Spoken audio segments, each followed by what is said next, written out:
ನಮಸ್ಕಾರ. ಇವತ್ತು ಧಾರವಾಡದಲ್ಲಿ ಸರ್ಕಾರದ ವಿರುದ್ಧ ಬಹುದೊಡ್ಡ ಹೋರಾಟವನ್ನು ವಿದ್ಯಾರ್ಥಿಗಳು ಮಾಡ್ತಾ ಇದ್ದಾರೆ.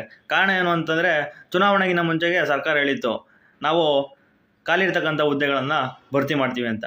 ಆದರೆ ಸರ್ಕಾರ ಇಲ್ಲಿವರೆಗೂ ಆ ಒಂದು ಭರವಸೆಯನ್ನು ಈಡೇರಿಸಿಲ್ಲ. ಪಾಪ ವಿದ್ಯಾರ್ಥಿಗಳು ಕಳೆದ 4-5 ವರ್ಷಗಳಿಂದ ಅಧ್ಯಯನದಲ್ಲಿ ನಿರತರಾಗಿದ್ದಾರೆ. ಸರ್ಕಾರ ಇವತ್ತು ಕಾಲ್ ಮಾಡುತ್ತೆ, ನಾಳೆ ಕಾಲ್ ಮಾಡುತ್ತೆ, ಎಕ್ಸಾಮ್ ಬರೆಯೋಣ, ಒಂದು ಕೆಲಸ ತಗೊಳ್ಳೋಣ ಅಂತ. ಆದರೆ ನಿರಾಸೆಗೊಂಡಿದ್ದಾರೆ ವಿದ್ಯಾರ್ಥಿಗಳು, ಸ್ಪರ್ಧಾರ್ಥಿಗಳು, ನಮ್ಮ ಸ್ನೇಹಿತರು. ದಯವಿಟ್ಟು ಸರ್ಕಾರ ಆದಷ್ಟು ಬೇಗ ಒಂದು ಖಾಲಿ ಹುದ್ದೆಗಳನ್ನು ಭರ್ತಿ ಮಾಡ್ತಕ್ಕಂಥ ಕೆಲಸನ ಮಾಡಬೇಕು ಅಂತ ನಾನಾದರೂ ನನ್ನ ಪೇಜ್ ಮೂಲಕ ಕೇಳ್ಕೊತೀನಿ.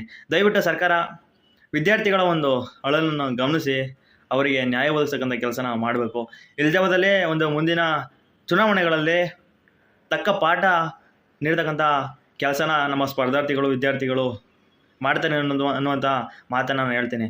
ದಯವಿಟ್ಟು ಸರ್ಕಾರ ವಿದ್ಯಾರ್ಥಿಗಳ ಅಳಲನ್ನು ಗಮನಿಸಿ ಆದಷ್ಟು ಬೇಗ ಕಾಲ್ ಮಾಡಲಿ ಅಂತ, ಉದ್ಯೋಗಗಳನ್ನು ನೋಟಿಫಿಕೇಷನ್ ಬಿಡುಗಡೆ ಮಾಡಲಿ ಅಂತ ನಾನು ಕೇಳ್ಕೊತೀನಿ. ನಮಸ್ಕಾರ.